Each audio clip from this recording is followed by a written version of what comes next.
É bom estar aqui de volta. Mata um pouquinho a saudade. Marlene está aqui, né, Marlene? Quanto tempo?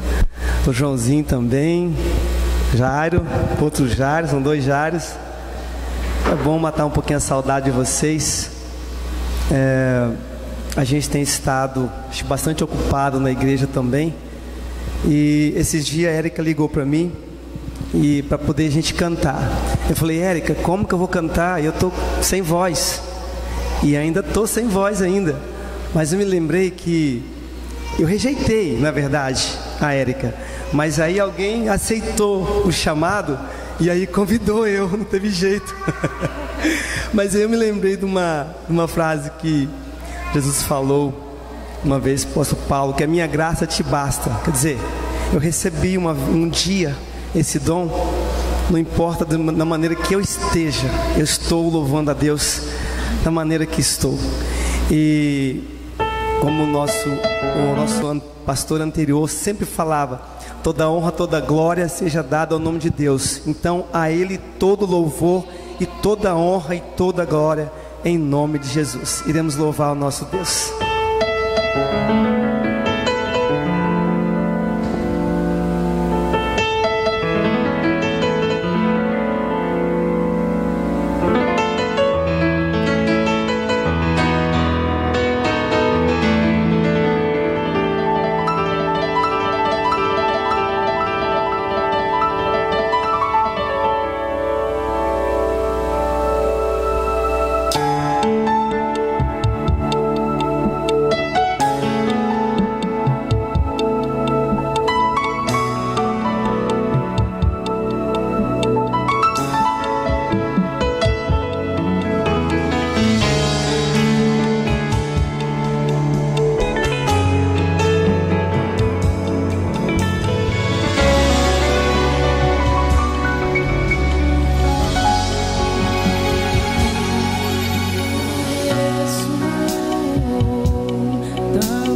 te adorar.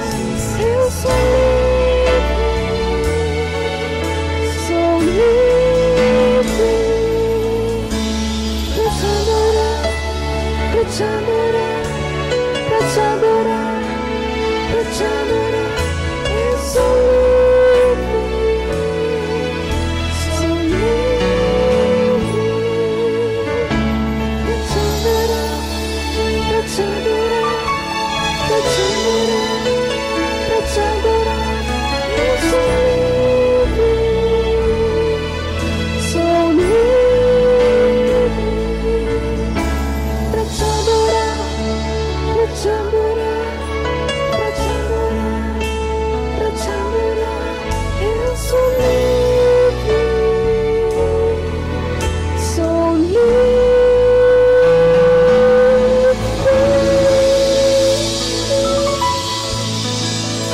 Amém.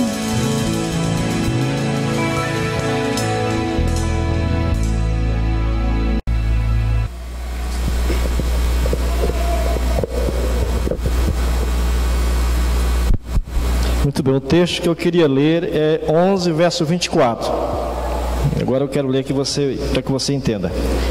A quem dá liberalmente, ainda se lhe acrescenta mais e mais. Ao que retém mais do que é justo, se lhe há em pura perda.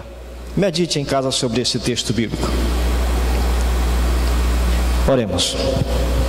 Grande Deus, nosso Pai que estás no céu, reconhecemos o Teu grande amor por nós. O Senhor nos concede todas as coisas necessárias e importantes para a vida. Nada nos deixa faltar, nos dá gratuitamente. E aqui há um pouco da demonstração do nosso amor pelo Senhor. Que o Senhor receba esses dízimos e essas ofertas e abençoe, Senhor, para que a Tua obra, o Teu Evangelho nesta terra alcance os seus propósitos. Pedimos essas bênçãos e as agradecemos no nome de Jesus. Amém.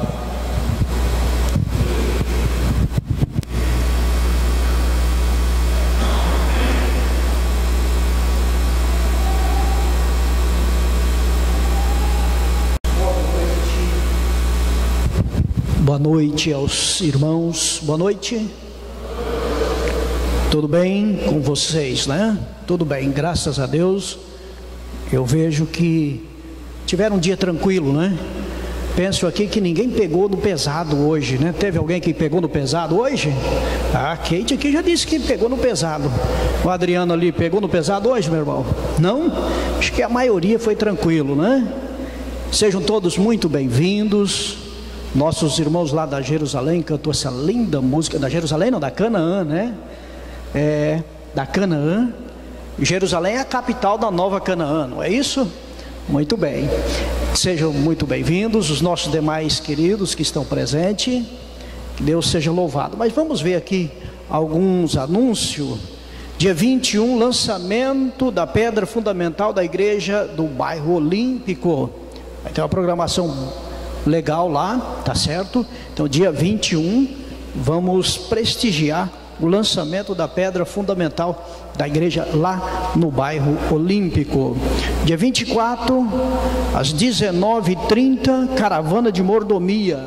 Olha aí o Robson Fonseca, o cantor, viu? Com o pastor Jim Galvão, João Peixoto, aqui na igreja central. É para todo o distrito, toda a Rolim de Moura vir para cá, tá bom, irmãos?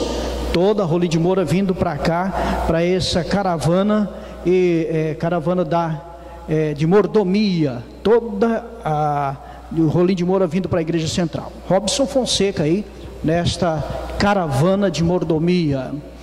De 23 a 27 de fevereiro, semana de oração. Pastor Gilson, ele estará pregando aqui a partir do dia 21, tá certo? Então o pastor Gilson, a partir do dia 21, de sábado 21 a sábado dia 28, mas a semana, os 10 dias de oração começa dia 19, né? Dia 19, vem cá, ela quer melhorar esse anúncio do dia 19 aqui. Boa noite, igreja. esclarecer algumas dúvidas. A programação dos 10 dias de oração e as 10 horas de jejum e oração inicia-se dia 19 ao dia 28, correto? No dia 19 vai ser... As mulheres da igreja estão convidadas a vir participar com as guerreiras de oração. Nós vamos estar fazendo a programação aqui na igreja. O dia 20, que é o segundo dia da programação, será feita nos pequenos grupos. Os irmãos nos pequenos grupos, junto com seus participantes, vão estar reunidos e vai fazer a oração intercessória, tá? A revista, o material vai ser entregue no sábado, né? Tá? Aí vocês, isso, a partir do próximo sábado, aí vocês vão poder acompanhar, é uma programação, tem lá um dia para você estar lendo e acompanhando para a questão da pregação também, junto com a mordomia e Ministério da Mulher. Muito bem, e dia 21 ao 28, pastor Gilson, aqui na Igreja Central, às 19h30, toda noite, tragam amigos visitantes. Tá bom? Vai ser uma programação muito especial. 5h30 da manhã, das terça-feira, não esqueça dessa programação também, aqui na igreja 5h30, culto 19h30, domingo e quarta-feira, tá bom? Então vamos lembrar sempre desses anunciozinhos aí que são bastante importantes. Vamos estudar a Bíblia, um minuto, e eu quero analisar alguns textos com os irmãos. Apocalipse capítulo 12.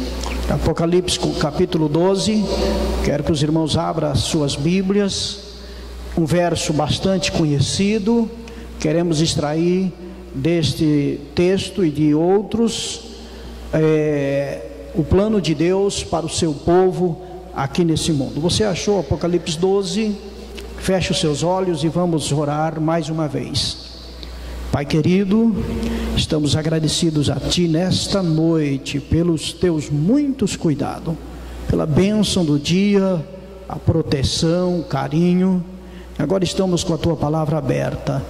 Suplicamos que o Teu Santo Espírito fala no nosso coração, fala no coração e na nossa mente, em nome de Cristo Jesus. Amém, Senhor. Apocalipse 12, o verso 17... Irou-se o dragão contra a mulher e foi pelejar com os restantes da sua descendência, os que guardam os mandamentos de Deus e têm o testemunho de Jesus, e pôs-se em pé sobre a areia do mar. Irou-se o dragão. Quando nós olhamos aí no capítulo 12, versos 7, 8, 9, nós percebemos que esse dragão é Satanás. Esse dragão que Apocalipse 12 mostra é Satanás. Irou-se Satanás, irou-se este anjo caído, irou-se contra a mulher. Quando nós olhamos no versículo 1 de Apocalipse 12, nós vemos João dizendo: viu-se grande sinal no céu, a saber, uma mulher vestida de sol. E quando nós pegamos os textos bíblicos, a profecia bíblica, pegamos Gênesis, pegamos os Daniel e outros profetas, principalmente o Apocalipse, os livros proféticos, nós percebemos que esta mulher é a igreja, refere-se à igreja de Deus. Esta mulher vestida de sol, ou seja, ela aceita unicamente a justiça de Deus. O sol, segundo os Salmos 84, é Cristo, é Deus. Esta mulher está revestida de Deus, ou seja, aceita unicamente a justiça de Deus. O dragão, Satanás, ele está irado contra essa mulher, contra esta igreja. Apocalipse, ele fala de duas igrejas, apenas dois caminhos. A Bíblia apresenta apenas dois caminhos. E aqui está falando desta mulher vestida de sol, que o dragão está irado com ela. Irou-se o dragão. Imagine Satanás irado. Se o ser humano irado já não é bonito, imagine Satanás irado. Irado contra uma igreja. E interessante que veja o que o texto diz: contra a mulher, e foi pelejar com os restantes de sua descendência. Ou tem alguma tradução que diz: foi pelejar contra o remanescente, o resto, aqueles que permaneceram. Permaneceram como? Olha aí, os que guardam os mandamentos de Deus e têm o testemunho de Jesus.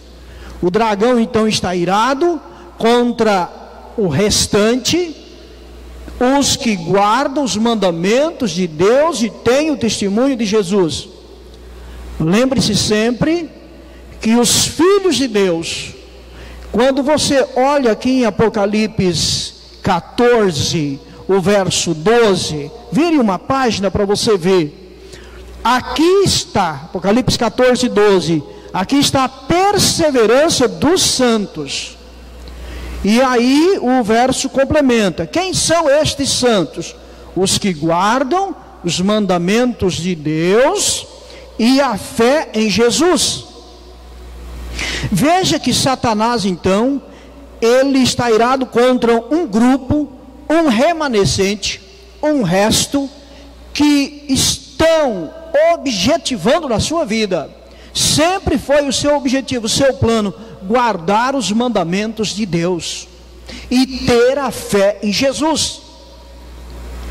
Quando nós olhamos para a Bíblia, desde Gênesis, Deus criou ali Adão e Eva, estava ali formada, iniciada a sua igreja, Adão e Eva, a qual constituiu ali uma família. Ali estava a igreja de Deus. Percebemos ali Caim já se desviando dos caminhos planejados, dos mandamentos de Deus. Fica um restante fiel. Adão continua fiel, Eva continua fiel, Sem continua fiel, um resto. Mas Caim se desviou, não fazia parte mais deste remanescente.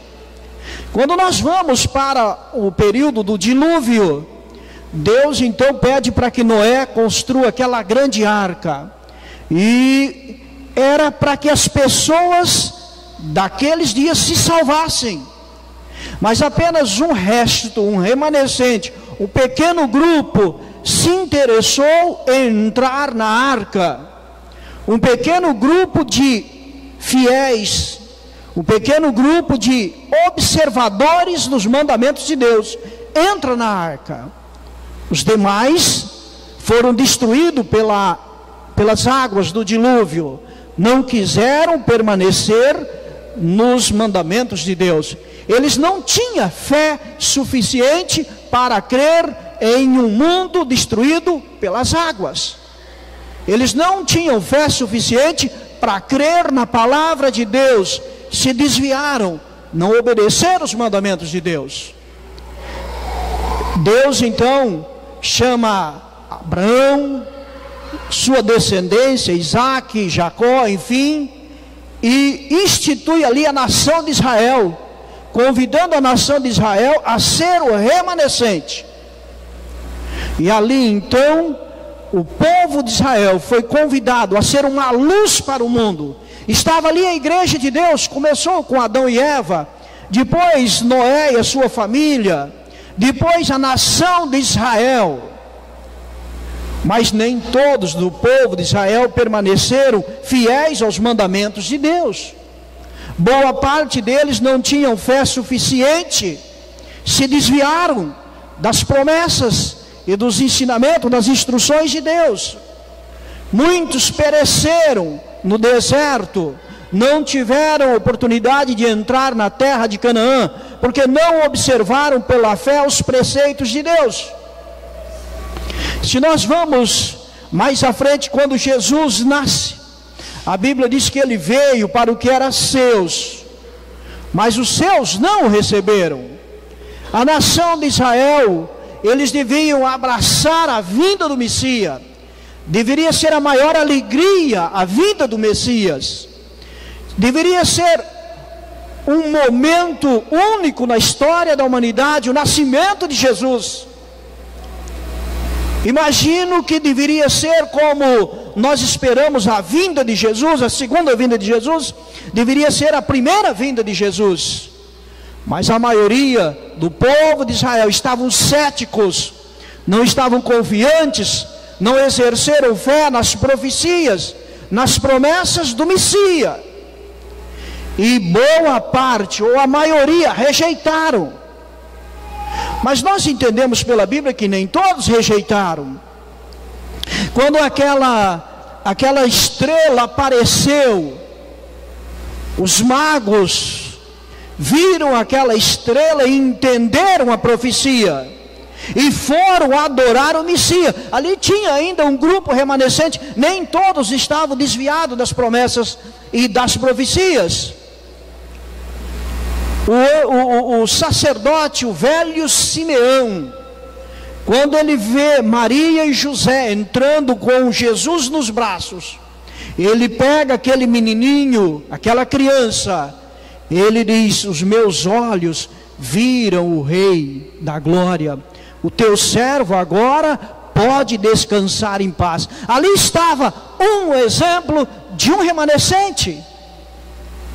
Naqueles dias céticos, naqueles dias de incredulidade, estava ali algumas pessoas fiéis que criam na profecia. Pela fé eles aceitavam as profecias. Pela fé, Simeão olhou aquele menino e disse: os meus olhos estão vendo a profecia cumprida.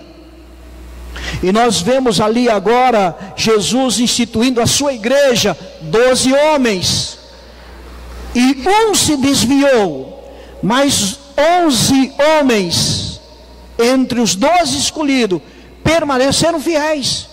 E a Bíblia mostra que os 11 apóstolos, escolhidos ali inicialmente por Jesus, permaneceram, foram o remanescente de Deus naqueles dias, permaneceram fiéis até o final da sua vida, de suas vidas. Um remanescente.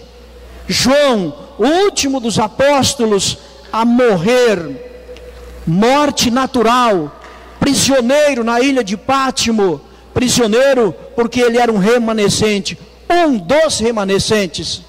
E a igreja de Deus cresceu nos dias dos apóstolos, tomou o mundo da época, e muitos se tornaram verdadeiros remanescentes nos dias apostólicos, no primeiro século.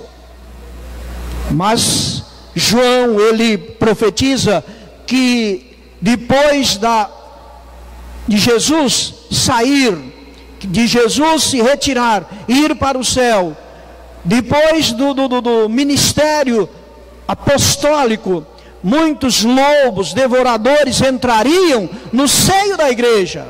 O segundo século foi um século de grande perseguição, mas um remanescente permaneceu.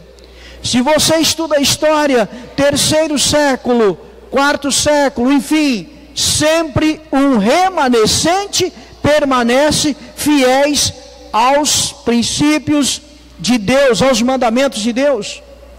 Portanto, meus queridos, em todos os tempos da história da humanidade, Deus teve um remanescente fiel. Em todos os tempos, Deus teve um restante, alguém que sobrou, olhou para os mandamentos pela fé em Jesus e entendeu que este é o plano de Deus. Uma das grandes e mais importantes características dos filhos de Deus, deste remanescente, meus queridos irmãos, é a fé. Uma das mais importantes características é a fé. A fé, diz Hebreus, que é a certeza das coisas que nós não vemos. Quando nós olhamos no livro de Hebreus, aqui no capítulo 11, ora, a fé é a certeza de coisas que se esperam, é a convicção de fatos que se não veem. Os verdadeiros filhos de Deus não precisam de ver para crer. Os verdadeiros filhos de Deus, eles precisam de entender as promessas de Deus para crer. Eles não precisam de ver Deus para crer em Deus. Eles não precisam de ver a pessoa de Jesus pessoalmente para crer em Jesus. Eles aceitam pela fé a palavra de Deus. as profecias. Essa é uma das características mais importantes. E Paulo, ele diz muito claro, e outros profetas, que os filhos de Deus, os justos filhos de Deus, eles viverão pela fé. Então essa é uma das características mais importantes dos filhos de Deus. Viver pela fé. Nós não somos salvos pelas obras. Nós não somos justificados pela nossa própria justiça. Nós somos justificados pela fé em Cristo Jesus. Nós não somos salvos por isto, por aquilo. Somos justificados pela fé. Uma segunda característica, uma característica muito importante, é a obediência. Apocalipse nós lemos, e o dragão irou-se contra aqueles que guardam os mandamentos. Apocalipse 14, 12, os santos guardam os mandamentos. Paulo, ele é muito enfático com relação aos mandamentos. Ele é santo, justo e bom. Ele é perfeito, ele é real, os mandamentos de Deus. João, o próprio Jesus, ele dizendo: aqueles que me amam guardam os meus mandamentos. Se me amais, guardarei os meus mandamentos. Os filhos de Deus vivem pela fé, eles são obedientes aos mandamentos de Deus. Eles não querem questionar. Deus disse, Deus falou, então eu vou obedecer. O remanescente, ele não questiona os mandamentos de Deus. Sábado de manhã, agora ontem, levantei para ir para a rádio, 6 horas da manhã. O meu colega liga, Daniel, esta semana na rádio falaram tanto contra o sábado, falaram, brigaram, enfim. E esse colega me disse, me deu vontade de ir lá na rádio e pegar aquelas pessoas pelo colarinho. Hoje, meus queridos irmãos, o mundo, ele quer de todos os modos contrariar os mandamentos de Deus. Inconscientemente nós desobedecemos os mandamentos de Deus ou contrariamos os mandamentos de Deus, e muitas vezes conscientemente. Mas o remanescente de Deus, eles obedecem sem questionar, eles pela fé, eles olham os mandamentos de Deus, eles olham a palavra de Deus e não questionam. Deus disse, então pela fé eu obedecerei. Pedro, desce do barco, anda comigo nas águas. Pela fé, Pedro desceu do barco e andou, ele não questionou. Pela fé, o remanescente, eles obedecem, eles não questionam. Deus disse, eu farei. Jesus pediu, eu farei. O Espírito Santo me orienta, eu farei. A palavra de Deus diz, eu não questionarei, eu obedecerei. Esse é o remanescente de Deus. O remanescente de Deus, queridos irmãos, parecem andar na contramão do mundo. Parecem andar na contramão do mundo. Uma terceira característica do remanescente fiel, eles têm o testemunho de Jesus. Quando você olha Apocalipse 19, verso 10, você vê João dizendo, prostrei-me ante seus pés para adorá-lo. Ele, porém, me disse, vês, não faça isso, eu sou conservo teu e dos teus irmãos, que mantém o testemunho de Jesus. Adora a Deus, pois o testemunho de Jesus é o espírito da profecia. Eu fico muito indignado com o sistema de profecia que se vê no mundo cristão hoje. Põe à parte o sistema de profecia do mundo cristão com o sistema profético das Escrituras Sagradas. Se nós olharmos, fazer uma comparação, não existe o espírito da profecia na maioria das religiões, dos seios religiosos do mundo. Não existe o espírito de profecia. As profecias das igrejas em geral é a vida dos outros. Olha, Deus está me revelando que o irmão vai se acidentar, que o irmão vai ter uma doença. São essas, queridos irmãos, o espírito de profecia, o espírito da profecia não tem nada a ver com isto. Queridos irmãos, o espírito da profecia tem a ver com a palavra. E Pedro, ele diz que nenhuma profecia provém de particular interpretação. Nenhuma profecia eu posso interpretá-la do jeito que eu penso. A interpretação, ela é bíblica. A própria Bíblia interpreta a si mesma.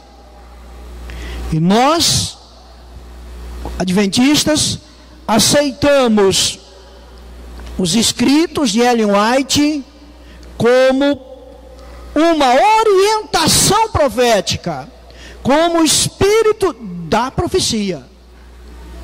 Os escritos de Ellen White que nos mostra o verdadeiro sentido da profecia, mas na profecia, não na mente de Ellen White, não na teoria de Ellen White, não na cultura dos dias que ela escreveu. Os escritos de Ellen White são verdadeiros princípios proféticos, base fundamentada na palavra de Deus. O remanescente, eles têm o espírito de profecia. Nós nunca devemos interpretar a profecia como queremos. Ela mesmo se interpreta. Daqui de dentro da Bíblia, nós extraímos a sua interpretação. Não é de particular interpretação. E a Bíblia, interessante que esta profecia, ela mostra que esse remanescente fiel, eles apareceriam nos últimos dias, depois de um longo período de perseguição, 1260 anos de perseguição, depois de uma grande mortandade, a Santa Inquisição, por exemplo, onde milhões de cristãos morreram por defender e viverem pela fé. Depois desse período de grande perseguição, o remanescente, eles reapareceriam. Isso é profecia. Daniel, Apocalipse, Isaías, eles profetizam que esse remanescente, eles não ficariam escondidos. Eles apareceriam para uma missão importante.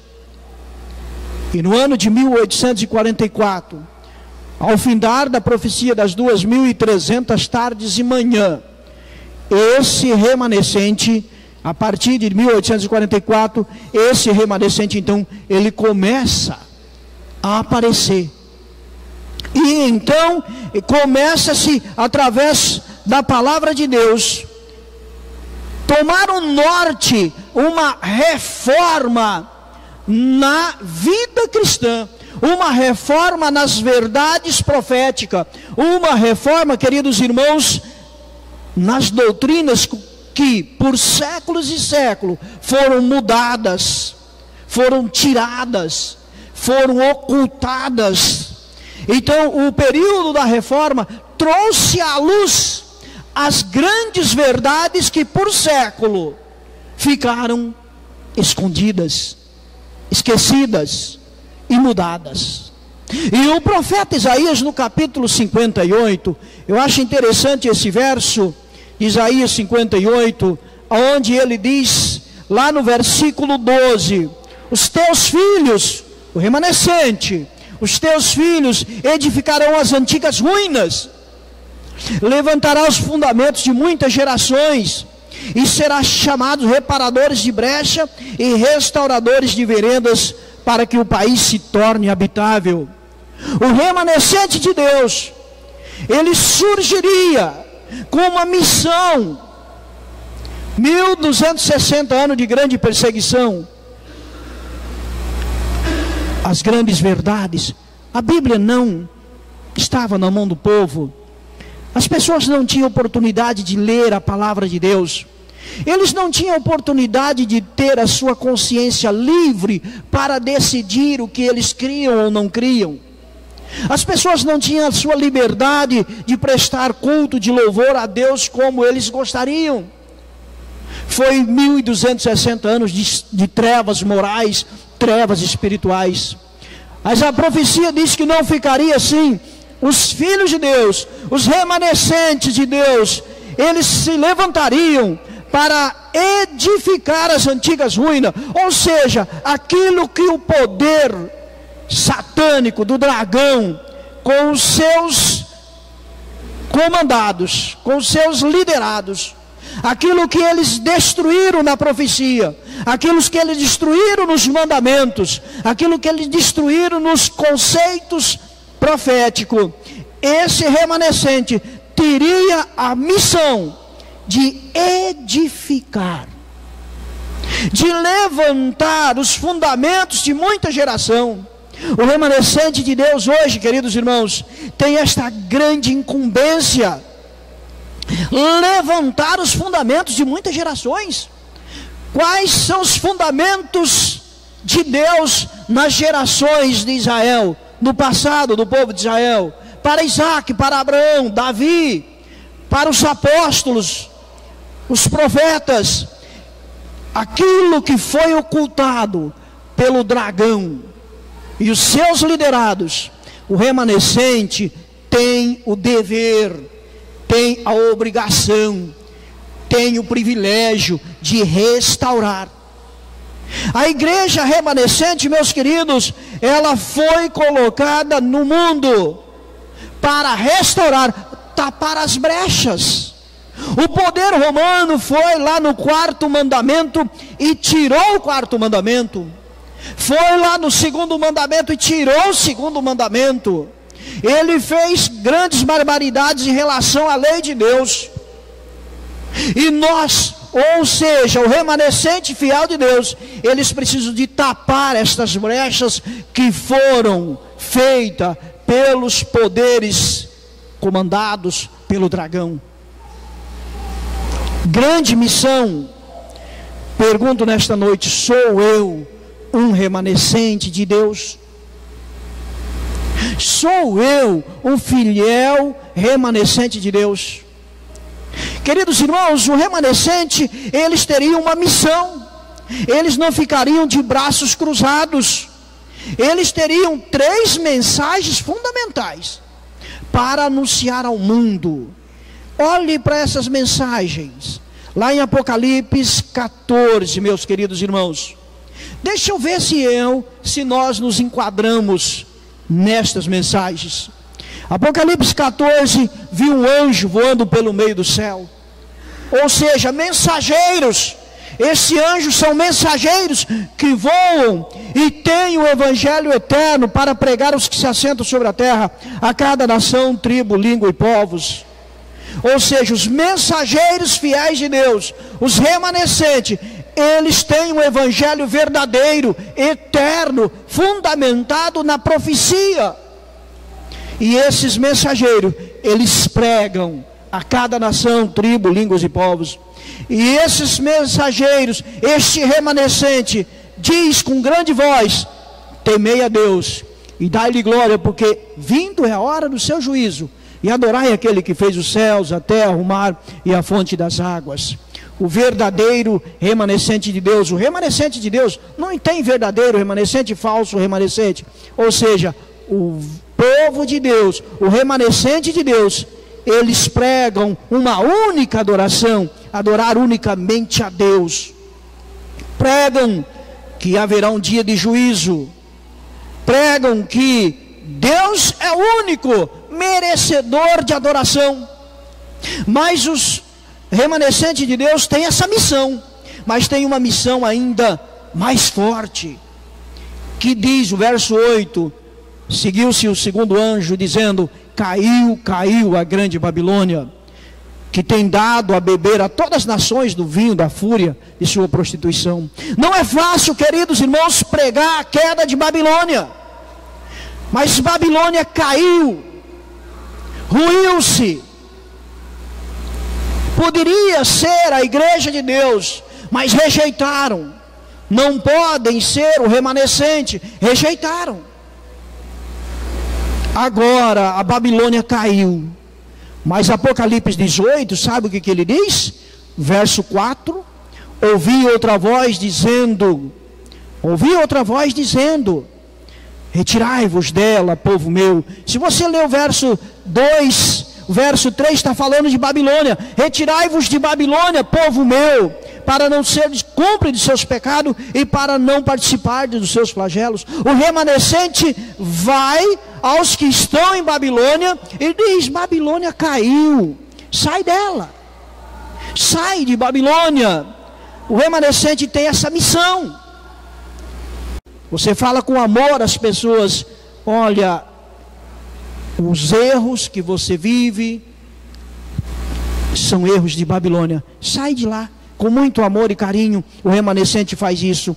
E o terceiro anjo diz: o remanescente tem esta grande missão. O terceiro anjo, verso 9, saiu dizendo em grande voz: se alguém adora a besta e a sua imagem, e recebe a sua marca na fronte ou sobre a mão, também esse beberá do vinho da cólera de Deus, preparado sem mistura.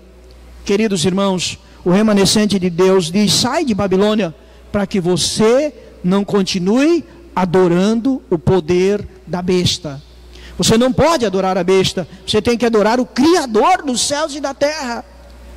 Nós, como professos remanescentes de Deus, professamos ser o remanescente, temos que cumprir esta missão. Se eu não buscar cumprir essa missão, outro cumprirá, porque a obra de Deus será cumprida aqui no planeta Terra. Se não por mim, outros farão. E se eu não fazer, grande responsabilidade tenho diante do juiz que me deu o privilégio, eu não a cumpro. Grande responsabilidade. Queridos irmãos, então o verdadeiro remanescente de Deus, eles vivem pela fé, eles guardam os mandamentos de Deus pela fé, eles aceitam as profecias como são, o espírito da profecia, e eles têm uma missão de restaurar as antigas ruínas, reparar as brechas que foram feitas na lei de Deus, nas profecias de Deus. Que missão que nós temos, queridos, que privilégio que nós temos de podermos fazer parte do remanescente, sermos o remanescente de Deus. E nós não podemos esperar, queridos irmãos, que Deus envie os seus anjos para fazer essa obra. Esta obra está na minha e na sua responsabilidade. Os juízos de Deus já estão caindo, e eles cairão em muito mais frequência. E logo mais Jesus vai voltar, cumprindo a sua promessa, cumprindo as profecias, para buscar o seu remanescente, para buscar aqueles que viveram pela fé, buscar aqueles que foram lavados no sangue do Cordeiro, aqueles que foram justificados no sangue do Cordeiro. Logo mais ele vai voltar para levar os seus fiéis, que não merecemos por causa dos nossos pecados, mas em Cristo Jesus ele nos justifica e nos dá direito a entrar na cidade santa pelas portas. Sou eu, remanescente de Deus, vivo eu pela fé? Faça esta reflexão, coloque no seu coração, busque a Deus a cada momento, clame a Deus para que Ele te dê realmente uma fé sólida, para que nos últimos dias da história da humanidade nós sejamos o remanescente de Deus. Amém? Que Deus possa realmente colocar isso no nosso coração e na nossa vida. E nós vamos cantar, vamos louvar a Deus, vamos pedir que Ele renove em nós a esperança de uma manhã gloriosa. 138, a manhã de luz já está raiando.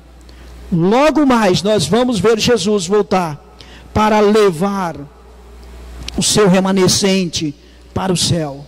Todos aqueles que forem remanescentes de Deus não ficarão aqui.